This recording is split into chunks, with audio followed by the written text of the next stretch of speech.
What's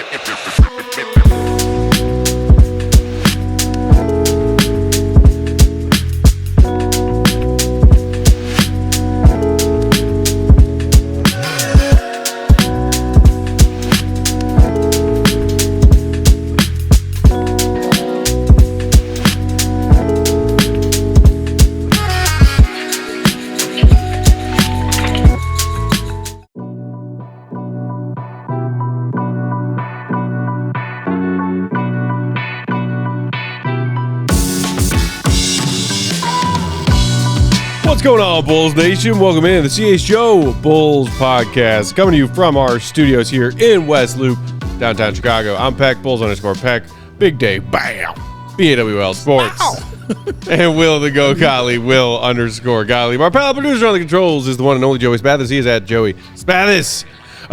It's mailbag time, guys. We are pre-taping this on Thursday afternoon to drop on Friday because there's a lot going on in the CHGO World Friday, part of which I believe... Sir Joseph, are you going to be hanging out with the Cubs crew for 120 Club tomorrow?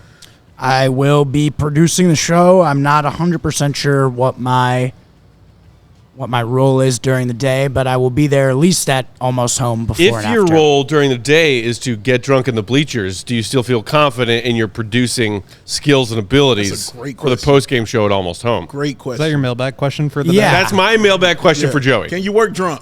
Drunk? I mean, like I could work. I think I could work like on a buzz, for sure. Okay. Like you know, we did a show on the Christmas party. Our office Christmas party. I'd say I probably had a couple beers, but you know, Paris. Yeah, Paris. I mean, we did probably a few shows with some wine. Yeah, I was wine drunk the whole time, except for when I met Joe. Stone cold sober. I'm a big game player. You know, if I could suit up and go, I'm gonna do it. So, yeah. Respect. As long as he's breathing, he's playing. We thought today would be a good opportunity to crank out some more Diehard mailbag questions from our CHGO Diehards in that Discord channel. And by the way, shout out to BDAMS92, BDAMS, who let us know in that Discord that he got himself 2 tickets reserved to come to our watch party for the draft. Let us go. Wednesday, June 26th. So we asked y'all to send us all draft-related questions for this mailbag. So I got my mailbag question in for Joey. Joey, before we dive into the diehard mailbags, I believe you had a diehard question for Big Dave. Yeah, Big Dave. Yes, what is the origin of BAL? B-A-W-L. BAL. Well, so years back,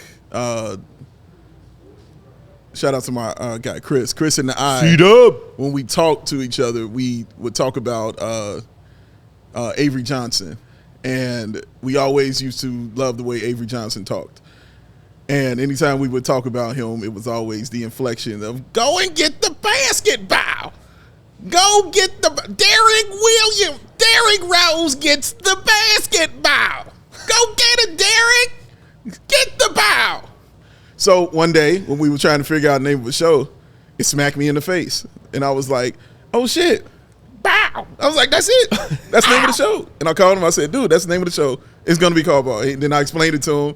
He laughed. He said, that's great. I said, yeah, that's awesome. And I was like, boom, that's the show. So Avery Johnson is why it is called that. Much respect to Avery Johnson. I have been on a crusade to interview Avery Johnson. I tried to get Will Perdue to hook me up with Avery Johnson. He did not follow through. Former teammates at the Spurs? Yes. Yeah, okay. I tried. He told me he was going to hook me up. That was years. Okay. That was a couple years ago. It hasn't happened, but I'm still on Will's ass about it. Well, I was going to say, little tease, Uncle Will is going to swing by the studio sometime fairly soon. Yeah. So you can bug him about it again then. Oh, I'm going to put the screws to him on it, on this one, man. Sitting right in these seats and see what he says. But, yeah, he said he would do it. But, yes, Avery Johnson is why it is called that. And then it became a life of its own.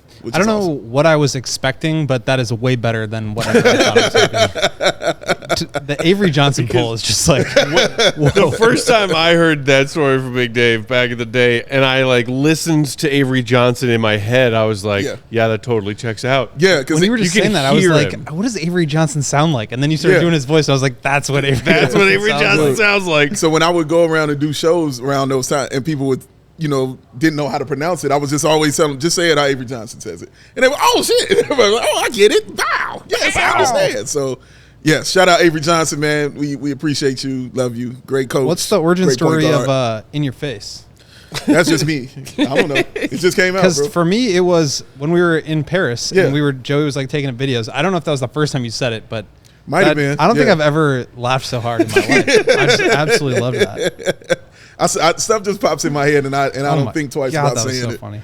And I just say it, and We laughed a lot on that. I think We partly did. because we were just so sleep deprived. We found I everything don't to be know that hilarious. we slept very much. not much. Well, But the shout out reason to I Paris. asked is because I was listening to Kick Push by Lupe Fiasco, and shout out to Fish because I Great know song. he's a fan.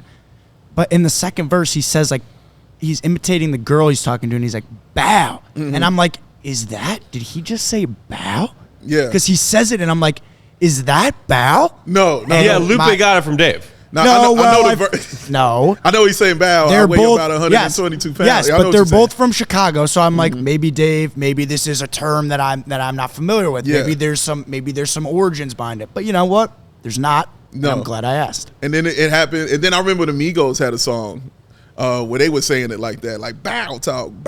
And I tried to send a cease and desist letter to. I'm playing. I'm joking. I'm completely joking.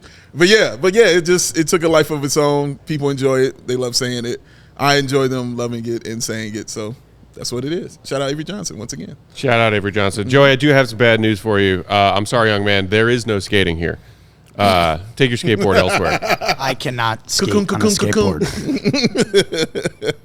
I know Lupe lyrics. Yes, I couldn't wait. All right, so let us dive into some of these questions from our CHGO Diehards in that Discord. Appreciate everybody who threw us some questions about the 2024 NBA Draft. This is a fun one from our guy Barton Shaw. Given how Alex Sarr has mostly been the number 1 or 2 overall pick in draft talks, I haven't really heard much about his game. So why is he seen as a top pick or the top pick this year? What are the Bulls missing out on? And I'll even kind of tack on my own additional part of that question and throw it to you, Will.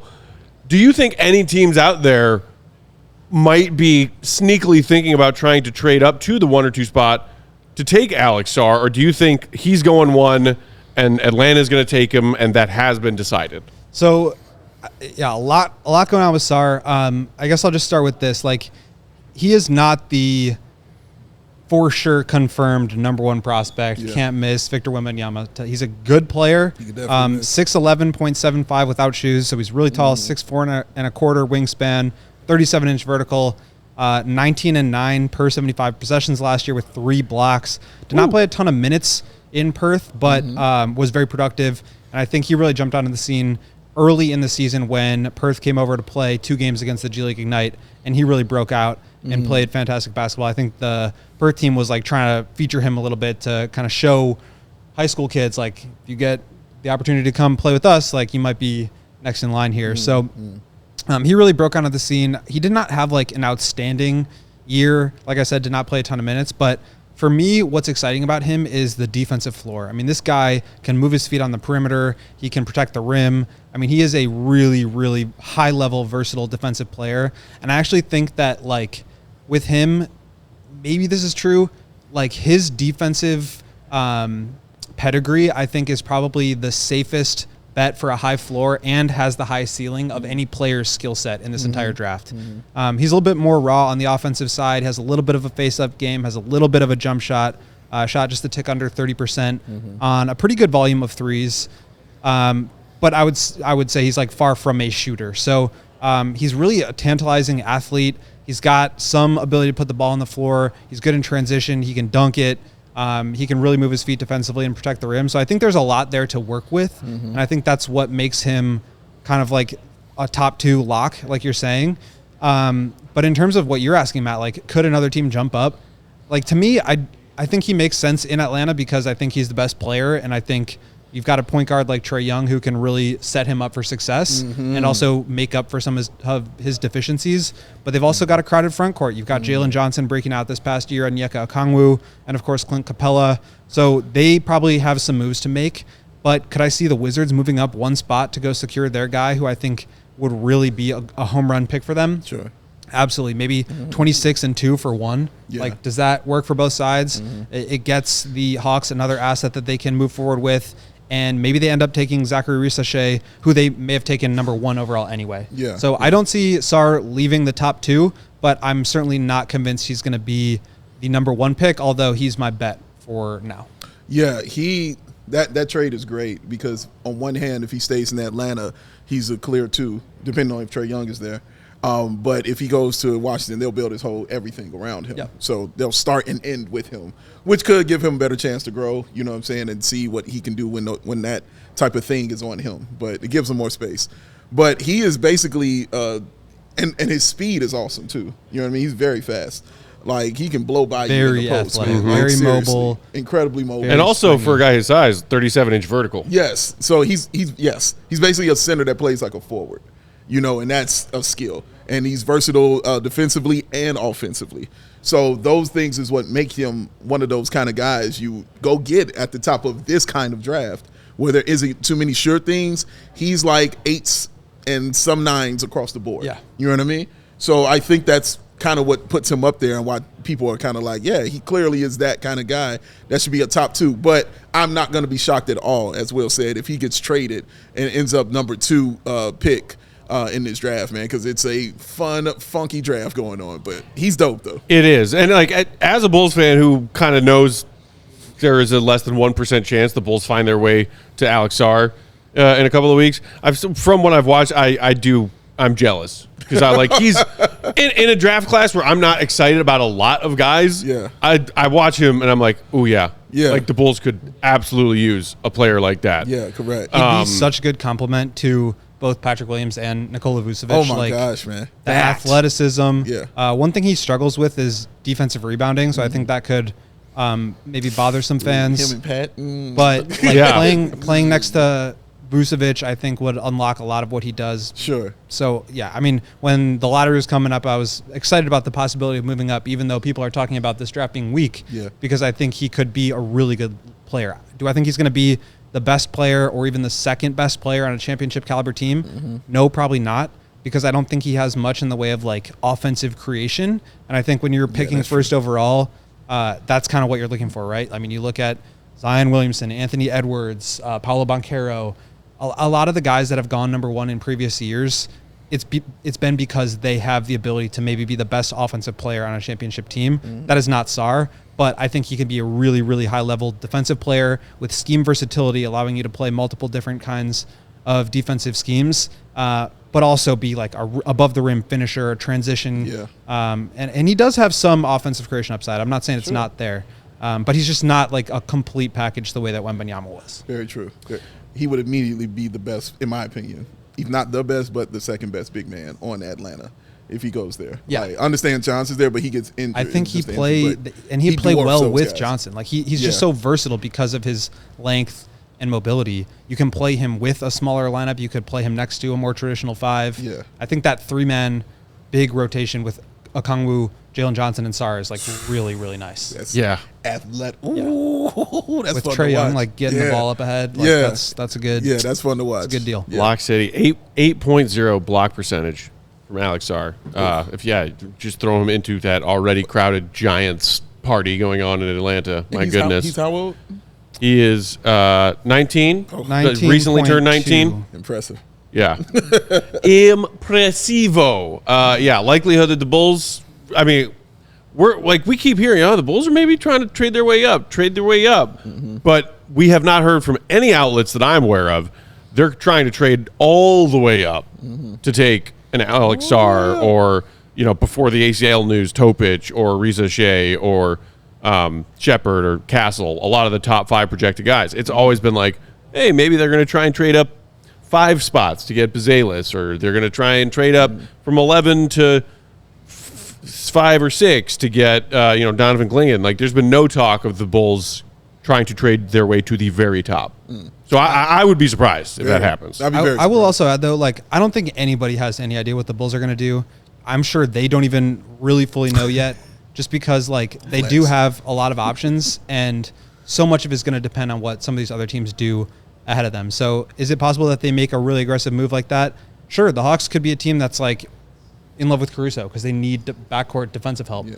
Or if they move on from Trae Young in some capacity, like maybe they want to continue on with DeJounte Murray and they want more defense in that backcourt, maybe they could move up, but I just doubt it because it's just 11-1 is a huge jump. Huge jump. In any draft, but even I don't know. Yeah, and I don't know what the Bulls would package together to make that jump. All right, let's take our first break right there. Plenty more Diehard mailbag questions to come on the other side of the break through the rest of the show from Vanilla Chill, B-Dams 92, G.A. Ross 18, Bulls Troy Parr Jr., and more. With some Devin Carter talk in there, some Kel'el Ware talk in there. Stick around through this break and hit the like button while we're sharing these words from our friends and sponsors, including Circa Sportsbook, offering those tight money line splits and their low hold model. Friday night, Game 4, NBA Finals. Can the Mavs avoid the sweep? Let's find out. And while you're finding out, place some bets on Circa Sportsbook. Always striving to have minus 110 odds out of the gate, whether you're looking for point total over-unders for these NBA Finals games or game spreads and money lines. Unlike a lot of other sports books who push those starting odds to minus 115 or minus 120 for no good reason at all. Circa also doesn't limit players based on their recent winnings. Every player has the same limits, unlike other sports books who do limit their winning players. Circa encourages their users to download and try the Circa app and download and try any sports betting app that's out there right now that you're curious about. They know that you've got plenty of options. They're confident that more often than not, you will find a better user experience, better odds, better values, better gameplay, better everything at Circa. They know, without question, you will find the very best customer service at Circa.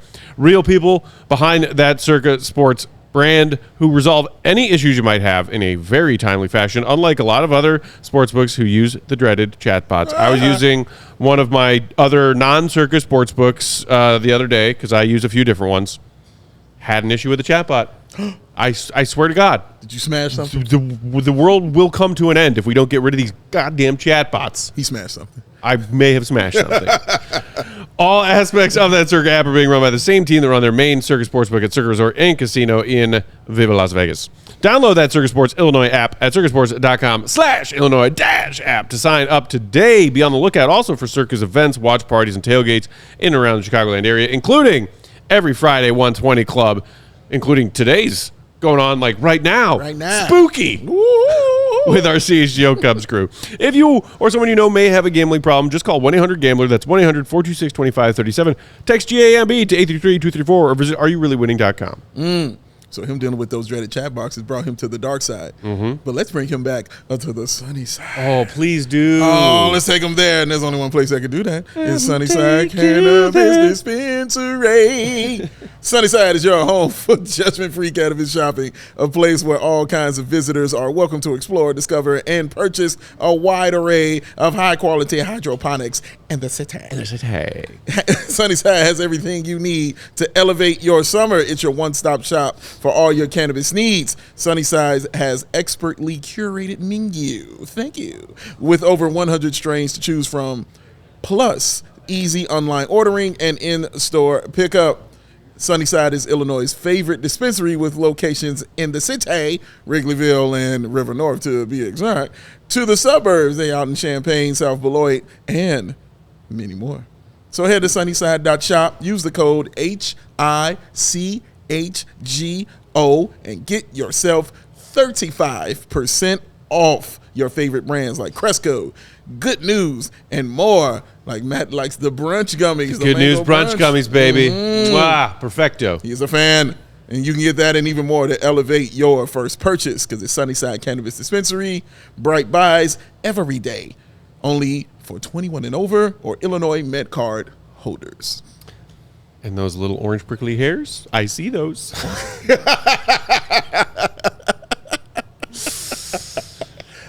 Oh, man, let me get them dimes.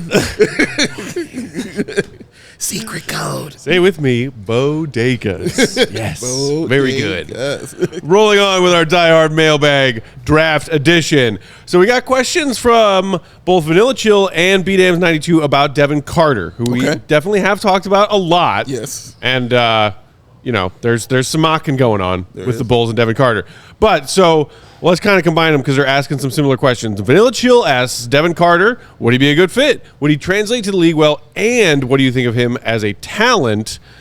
BDams92 asking, if Will's mock draft comes true, hey-o, with Devin Carter's strength in shooting and defense, how might he complement the playing styles of Ayo Dosunmu, Alex Caruso, and Lonzo Ball in the Bulls' backcourt?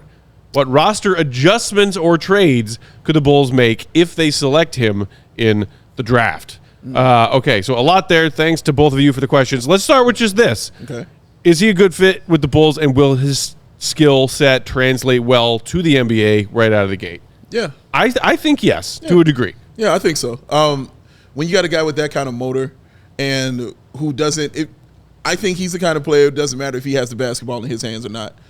That's not what stands out to you. You can watch him play. Even though he does have, that kind of talent, those kind of moves. But what's talked about more is the motor, is the defense, and the way he gets out in transition and just being ferocious on-ball defender, you know what I'm saying, and getting in those passing lanes.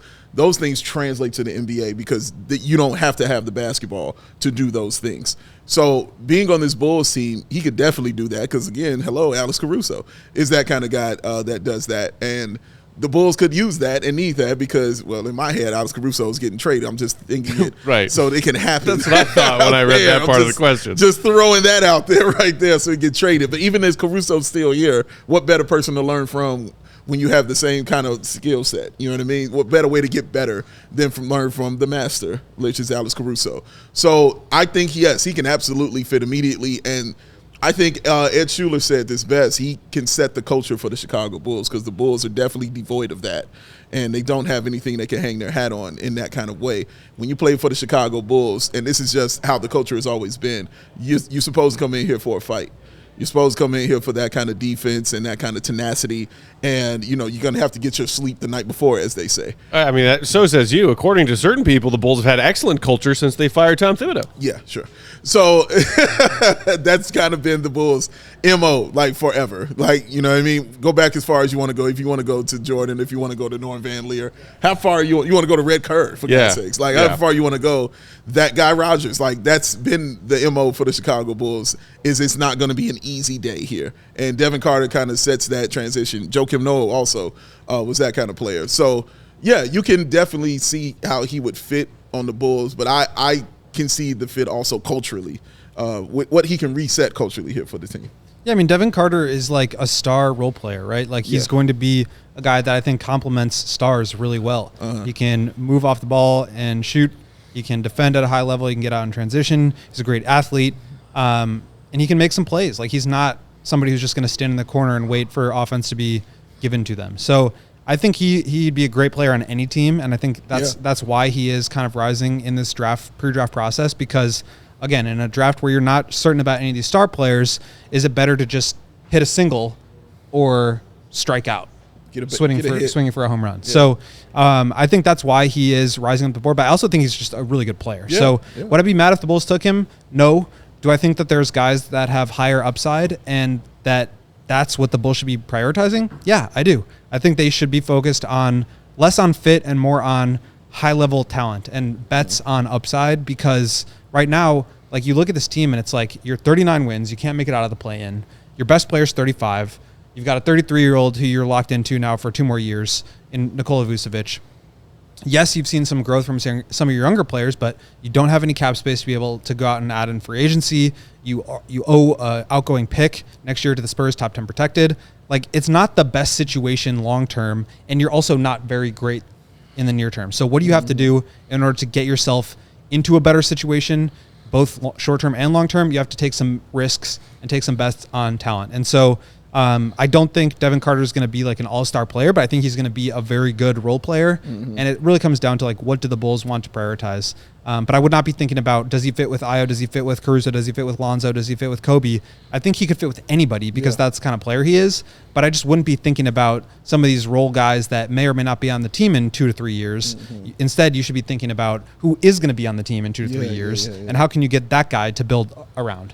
Do I think that this is a draft where it might be okay to draft more of a role player and then kick the can down the road for going in and getting a star? Yeah, but also the Bulls may not have their pick next year. So this might be their only chance to do it. And that's why I've been advocating for guys like a Sarr or a Holland or a Topic, because they, to me, represent a real upside play. And I think they could still be good in a smaller role too, but I also think that like there's a very good chance that those guys could turn into stars if things break right, and that's what the Bulls should be prioritizing. And, you know, you made a note of it in your mock that at the NBA level, at least initially, he's probably going to be more of a 3-and-D guard than a high-volume, high-usage offensive engine creator kind of guard, which is why I think, you know, B-Dams from Discord and plenty of other Bulls fans are wondering about the fit.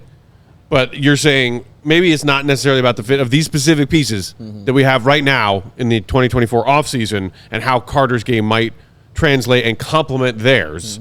Because, I mean, rattling off Io, Caruso, Ball, yeah, you know, Io's got 2 very team-friendly deals left on his current contract.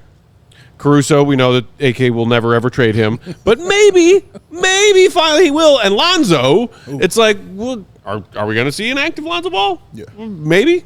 Hopefully. But, like, yes, the Bulls' backcourt is crowded, but is it really?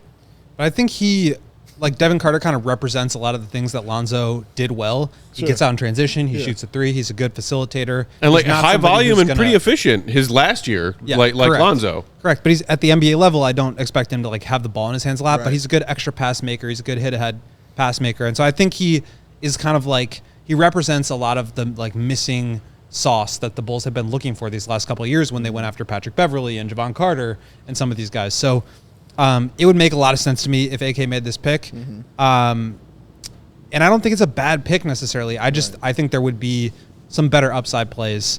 But I also think there's a good chance Devin Carter's off the board at 9 to the Grizzlies, who have been linked to him. And also that's a team where... He also does kind of fit, you know, Grizzlies... Yes, he does. Grit and grind. DNA. Oh, grit and grind, baby. Yes, defends at a high level. He could kind of be the guy who Marcus Smart passes the torch to. Zach Randolph. Plays well between Ja Morant and Desmond Bane, but then also if Ja Morant is out, then he can kind of step into a larger role. So very true. The Grizzlies are not going to have very many more opportunities to draft in the top 10.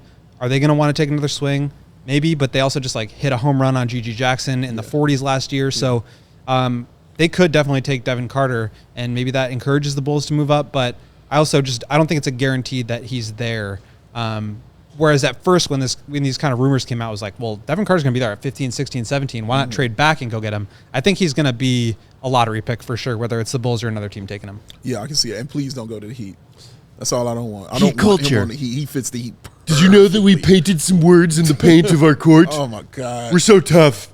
Heat culture. He's perfect for them. Kick the Bulls' ass. He's perfect for them. He's perfect. He is. All right. This one from Austin. This is kind of a fun question. We can break up talking about specific prospects. Austin in the Discord for Diehards asks, are quote-unquote draft promises more popular in the NBA than other major sports leagues, or does it only feel that way because the Bulls love backing themselves into these corners? I feel like it might be at least partly the second thing. Yeah. It just, Bulls fans always hear about draft promises, and in at least recent examples, ways in which Bulls fans aren't left very satisfied with the players who were given draft promises. Yeah. I mean, like, Chandler Hutchison will never live it down. No. If anyone ever sees Chandler Hutchison in the streets of Chicago at any point ever again, watch out, Hutch. Crutch, sore shin. It's in other sports, they definitely do it because number 1 picks are promised all the time. I think the Bears probably promised Caleb you know what I'm saying? last month. Yeah, man. All the time. Spurs probably didn't need to promise Wembanyama. You feel me? But that's clearly a promise. You know what I mean? Like Derrick Rose, for God's sakes. Here, LeBron James. Yeah, there were some who were saying. Yeah, true, but outside, but not inside. But you know, LeBron. Like, come on. You know what I'm saying? Like, those are promises are happening in all sports. That's why stuff comes up in other leagues like the NFL. I specifically remember John Elway being like, knew when he was the number 1 pick, like, I ain't playing for that team. I'm sitting there, I'm doing that shit. Eli Manning, absolutely. You know, I'm not playing for you, you know. So, yeah, promises happen all the time. It's just when you're looking at it through those Bulls-colored glasses, I get it. That it's like, dude, why do we always promise these people and they do it in the 20s? You know what I'm saying? In the teens. What are you promising them for? Stop doing that. So, yeah, it happens in all these. It's like, what is the value for you to make a promise in that situation? Okay. And I think there's a couple of things that you could answer with that. One is maybe if a guy feels good about playing for you, then he's not going to do workouts for other teams, and that's going to ensure that he makes it to you. But I also think that it could set you up for failure when these kind of rumors come out, and now other teams are like, oh, Devin Carter. People are liking him. Maybe I'm the Grizzlies, and I do think about taking him at 9 instead of maybe trading back. So I think it could come back to bite you in that way. So to me, it's just like I wouldn't do it because things can always change on draft night. Sure. Nikola Topic comes out that he's got a torn ACL.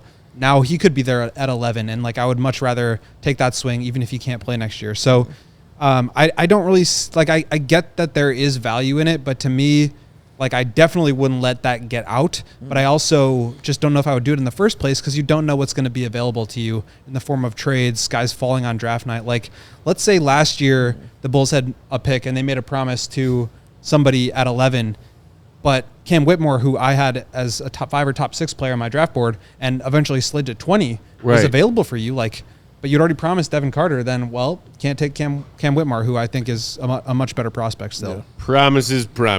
Let's knock out our second ad break right there. We will come back, dive into more Diehard Discord mailbag questions all about this 2024 NBA draft coming up in now less than 2 weeks. Let's go. I'm so excited. Actually, 2 weeks from tonight is night number 2 of the NBA draft, which I think somebody else asked. Yeah, it was our guy Parra Jr.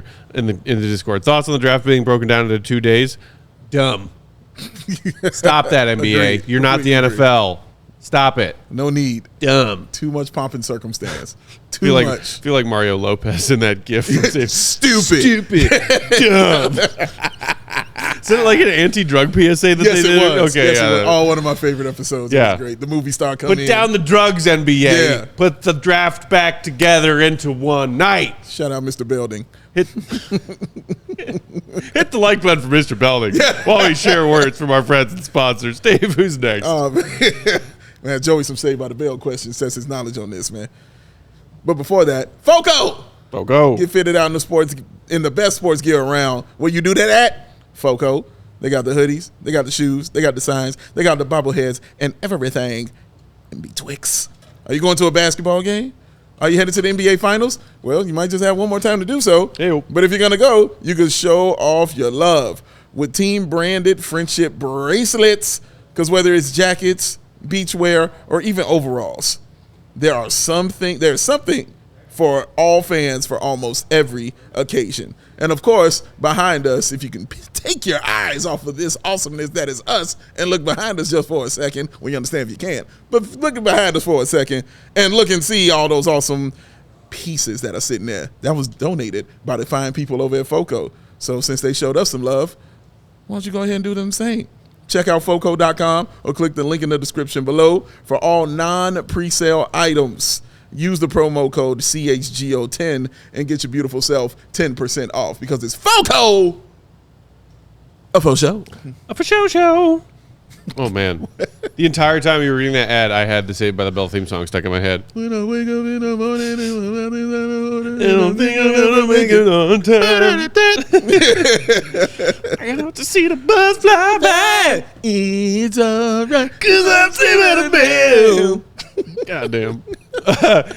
Hey, if you want to have as much fun as we do, become a CHGO Diehard. Wonderful perks for the very coolest and very best Chicago sports fans out there by signing up for our CHGO Diehard membership. When you sign up, you get a free shirt from the CHGO merch locker. Pick whichever one you want. Yeah. And then on top of that, 20% off every single time you shop at that merch locker. Dropping new merch all the time. Got a brand new Showtime one for all you Cubs fans out there. We, of course, have the very cool Friday 120 Club shirts that are also now available for any time you're going out to hang out in the bleachers on a beautiful Friday this summer in Chicago. The Chicago collection, check them all out. Plus, we got pint glasses, we got hats, we got hoodies, we got plenty. And you get 20% off every time you shop. Then, of course, there is the best of the best content-wise. Some of that stuff behind the Diehards only paywall, including draft database that we're talking about right now, talking about the last couple of weeks. We'll talk about the next couple of weeks leading up to the draft from the one and only Will to Go Gottlieb. And discounts also, not just the merch store, but every time you're looking to join us and have some fun at any of our various ticketed events. CHGO Bears tailgates, Bears trips coming up this season. They're going out to Arizona. The Cubs crew is going up to Wrigley North, a.k.a. Brewers. Up there. Later in June. Diehards get discounts on all of those fun events that we do out in the community with our fellow Chicago sports fans. Sign up today. Yes. To become a CHGO Diehard. And also get access to that CHGO Diehards only Discord that we're doing Mailbag from right freaking now. Clickety-clack. Clickety-clack. Don't talk back. Oh. All right. Rolling on with our Diehard draft Mailbag cues. We got G.A. Ross 18 up next. What do you guys think of my guy Kel'el Ware? Do you think he would be a good fit on the Bulls? Loved watching him at IU. Kel'el Ware has been a name early and often for Bulls fans. I believe currently on your most recent big board go, you have him 16th. On your mock draft that you released yesterday, you have him falling to Toronto at 19th. Toronto. With the Bulls, of course, in that mock taking Devin Carter at 11. I feel like we've briefly touched on Kel'el Ware at various points throughout the last few weeks, but let's have an actual Kel'el Ware chat. Okay. I really like him. Okay. As far as the bigs in this class that the Bulls might be looking at, he is right there for me as one of the ones I would be, I think, most happy with if they decided to go that route instead of a guard or a wing. I like him too. I mean, I like his size. I mean, for a guy his size, it's pretty high level. You know what I'm saying? There's things that he can do. I hate his motor. I hate it, dog. I really do. And I'm a motor guy. I like guys with high motors. I'm not saying it makes him a better player or not. It's just I know when you have a high motor, you're not quitting, and you're going to go, you're going to go, you're going to go. But maybe it's like that because of his size, you know what I mean? Because he can't, just put it all into it like that. But no, watching him play, he is a skilled player, man. And, just being the size he is and the strength that he's had, and definitely knows how to finish at the rim. Like, that's what majority of his stuff is. But he's good, bottom line of it. I really like him, too. Incredible athlete.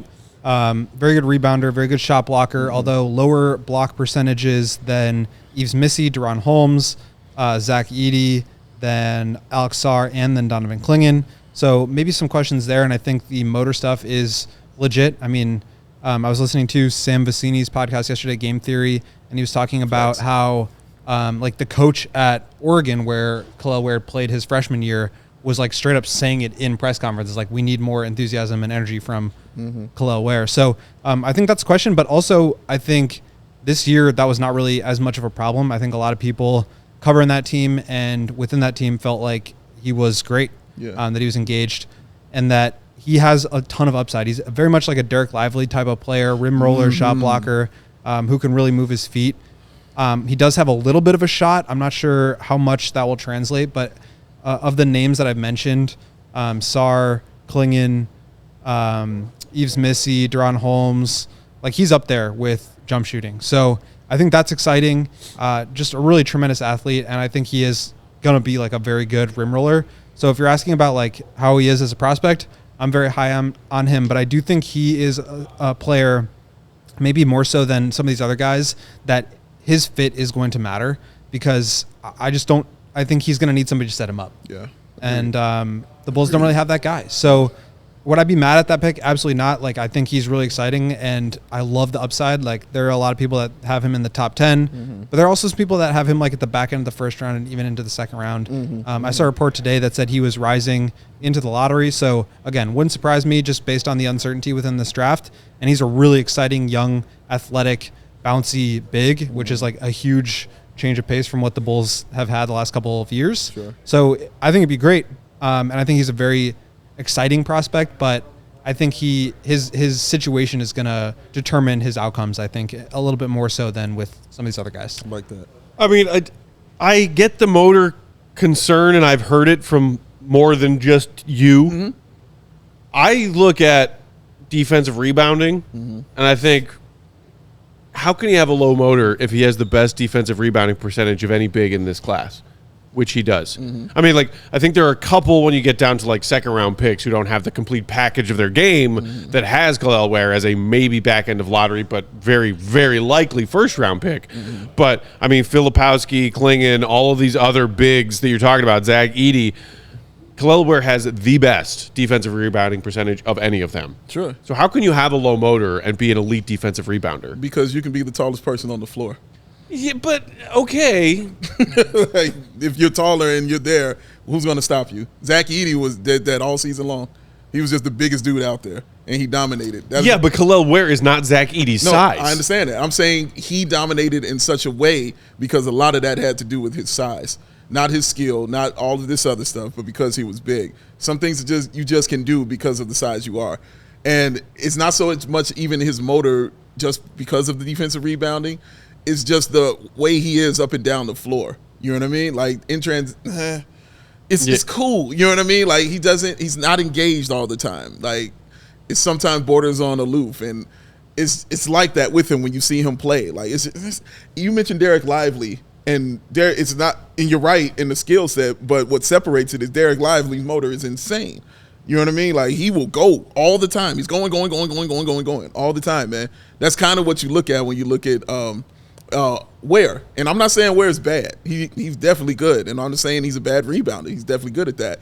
But a lot of it, I'm telling you, some of that was because that dude is damn near 7 feet tall. Fair enough. I mean, so GOAT. Seems like you think he would be a reach.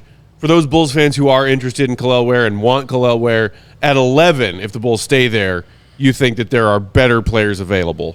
Yeah, but like, I don't feel super strongly about it. Like, Okay. I feel like the top 8 to me are guys that I would feel like really excited about the Bulls taking.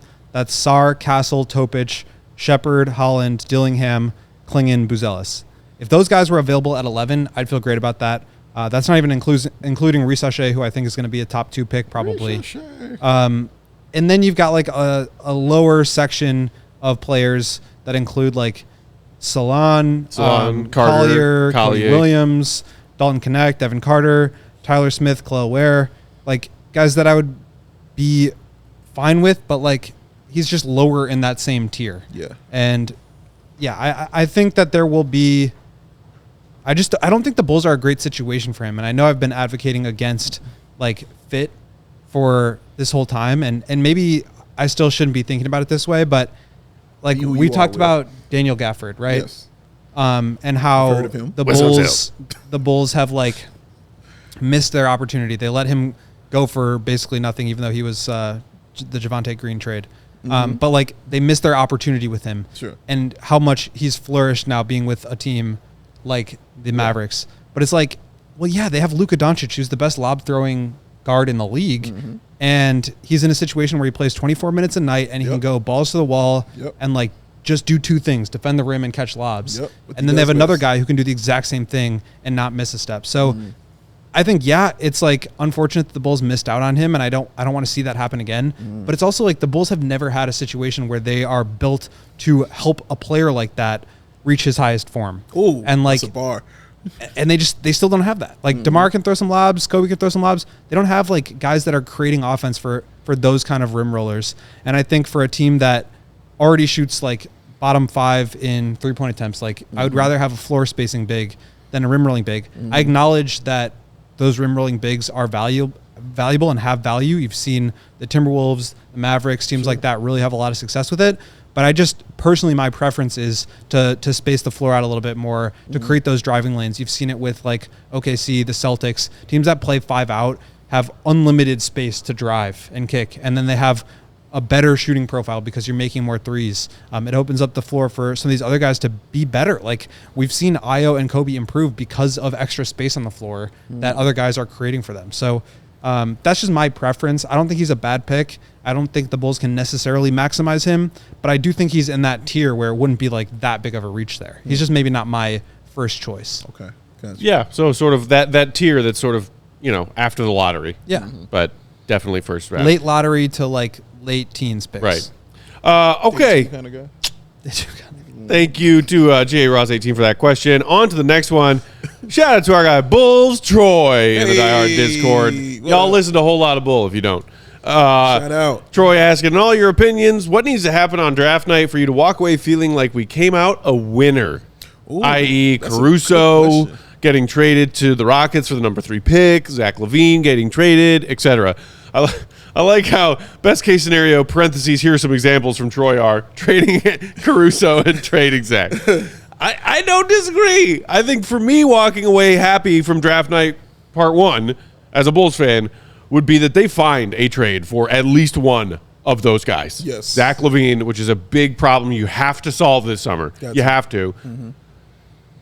Or they finally cash in on Caruso. Mm. And then who they draft, assuming they still keep a first-round pick somewhere in that first 30, will be like an afterthought to me, honestly. Yeah. I think it will be that. A trade would be awesome.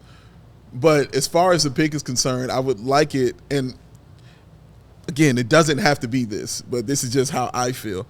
I would like it to be somebody that I know because the Bulls have not done that in their past few kind of first-round picks, or should I say not on people's radars when you're talking about them. Right. Now, I've grown to absolutely love Dalen Terry, but and I'm talking about after I went the next day and watched his tape, I was like, oh, I love this dude. Like, he's great.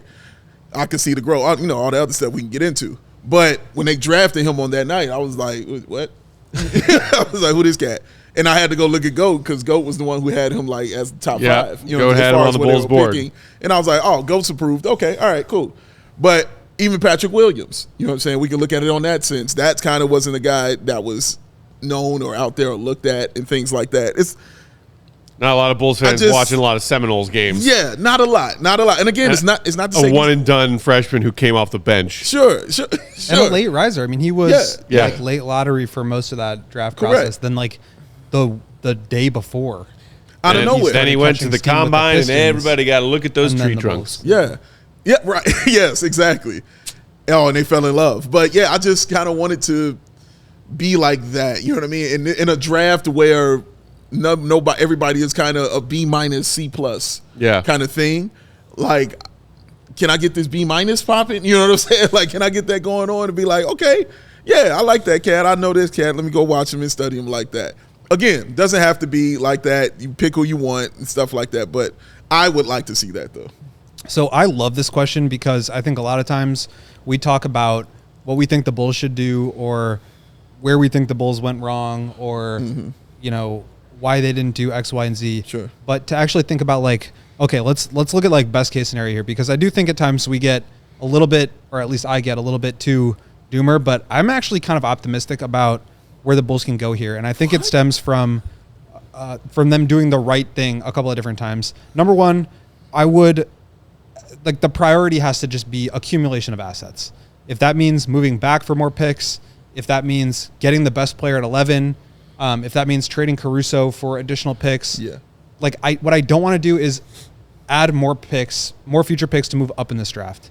What I don't want to do is add picks to get off of Zach LaVine just so that you can create space to bring back DeMar. What I don't want to do, and you're sensing a theme here, like you can't give up assets. You need to collect assets. Yes. Whether the Bulls believe it or not, they are currently rebuilding. They just have DeMar, who's so good that he refuses to let them bottom out. Right. So they're rebuilding from the middle, which is a very difficult thing to do. What makes it even more difficult is when you're doing that from when you have a deficit of assets, which is what the Bulls currently have. So I want to collect more assets. I don't want to just like give Caruso away. Like we were just talking about this before we started recording here. A mock draft at Clutch Points had the Bulls trading up for Matas Buzelis, sending a 2027, I want to say, first-round pick. Top 5 protected. Yeah, I don't want to do that because terrible idea. They can't afford to Shame give on you, more Clutch Points. picks to invest in this group. And even though I think it is technically moving in the right direction because you're looking at younger players, that's great. But like, you just have to look at this as a value play, and I don't think that's a valuable thing. And then in that same mock draft, there was a trade that sent Caruso to the Lakers for a future first-round pick and Zach Edey. Like, I think they could do better. Or I think they could leverage Caruso's value into getting off of LaVine for positive value. So I don't want to just dump Zach LaVine or attach assets to do that. I would much rather let DeMar walk, keep Zach, and then ultimately be able to move him. But you're not going to be able to do that until after the draft because free agency will have needed to start, which the Bulls aren't going to be able to like jump other teams for Brandon Ingram or for Donovan Mitchell or for any of these other guys that might get moved. So I think the Bulls just need to be a little bit patient here. Free agency and like some of these other teams are going to dictate that. I know that's frustrating to hear because we want a lot of change right away. Sure. But I think a lot of change right away could result in some bad or short-sighted moves. I think that sets the Bulls back even further. So for me, I'm looking at trading Caruso for multiple picks. I'm looking at taking whoever's there at 11 or moving back for additional picks. I think you're going to get just like a good player, whoever it is. And if you can move Zach, fine, but like make sure you're getting something for him. I wouldn't just rush to get rid of him or attach assets.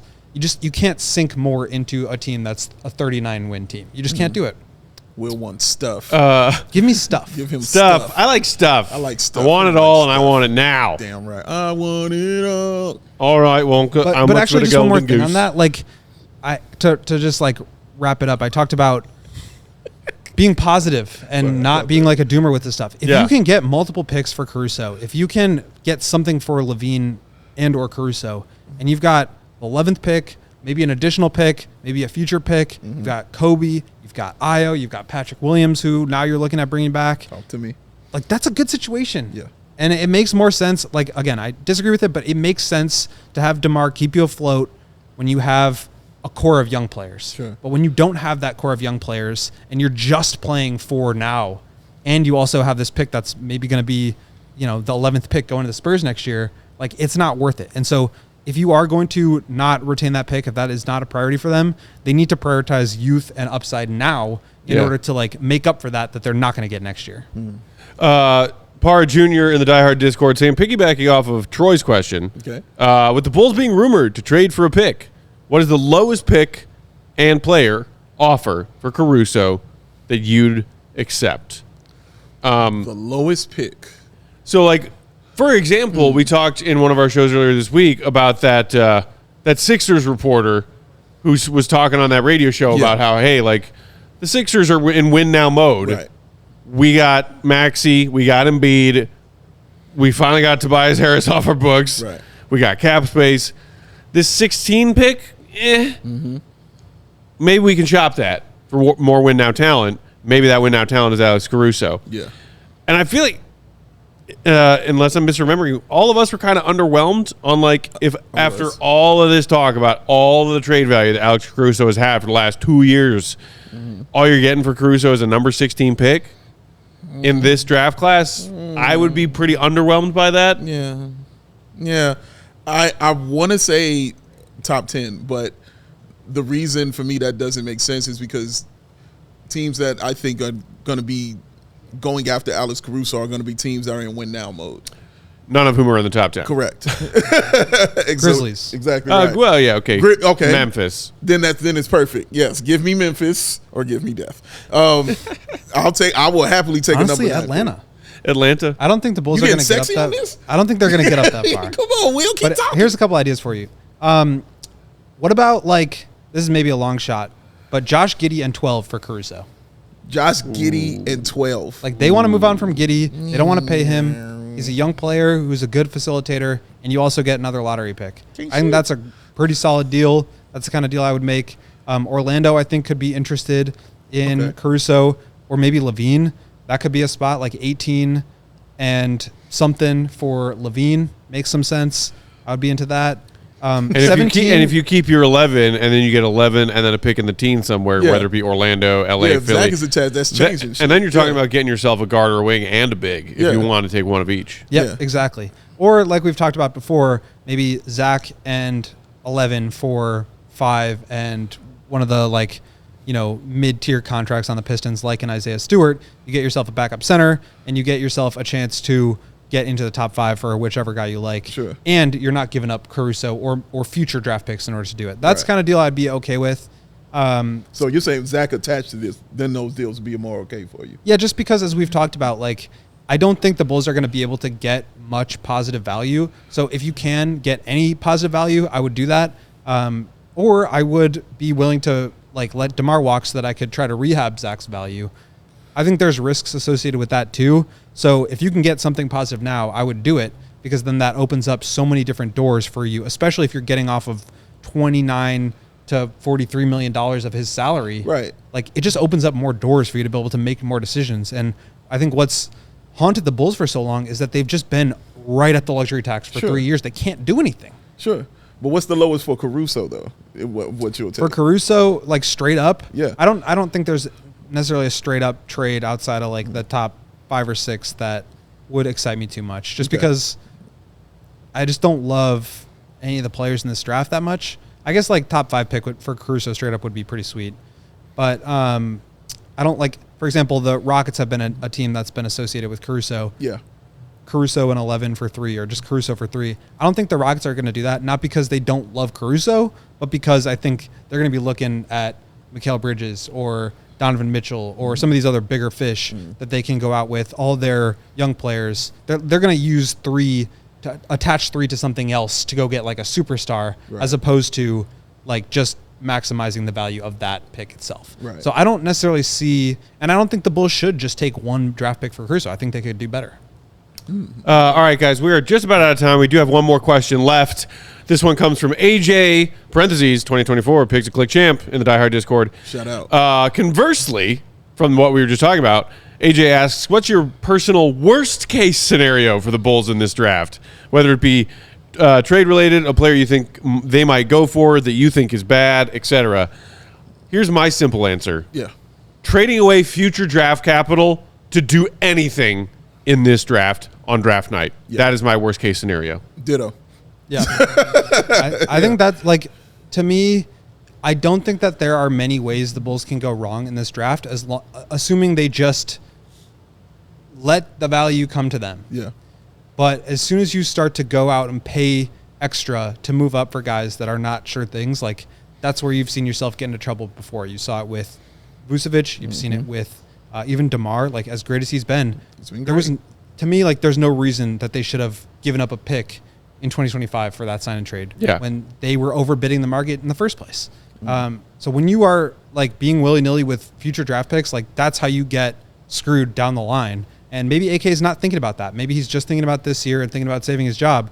That's fine. But at the same time, like there has to be some accountability there. You cannot just continue. But I think he's learned that lesson. Otherwise, he would have maybe used some of these future picks in the meantime to help double down. So hopefully AK has learned from that. But I agree with you, Matt. Like unloading more assets into what we have now that would just be an abject disaster. Yeah. Did you use willy-nilly because your name is in it? No, I did not. Thank you for asking. Just asking. We will not be replacing the GOAT as his moniker to Replace me all willy-nilly? Willy-nilly. Golly.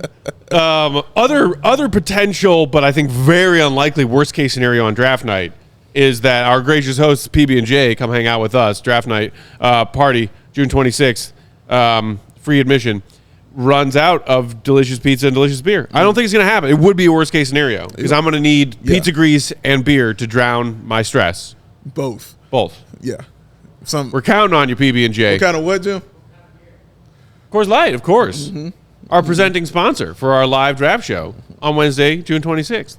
Frosty Cold. Hello. Cold lager, cold filtered. Cold as the Rockies themselves. The Rockies. Thank you, everybody, for throwing us your questions in that Diehard Discord. Hope you enjoyed this draft edition of a Diehard Mailbag. Have a great weekend. We are back Monday, 1 week closer to the NBA draft. And boy, do we have some awesome guests lined up for the next week and a half leading up to draft night on the 26th. Lots of fun stuff. Guys. Stay tuned. Yeah. In the meantime, check out Goat's mock draft on allchgo.com. Diehards. You also have, of course, access to his draft database, big board, consensus mocks, all that good stuff. Sign up to be a diehard and get access to that, too. Will_Golly is where you can find him. Big Day Bow, BAWL Sports. Our pal producer on the controls is the one and only Longhorn, Joey Spathis. He's at Joey Spathis. We are CHGO_Bulls. I'm Bulls_Peck. Have a great weekend. We'll talk to you Monday. See you, Red. Be good. Peace.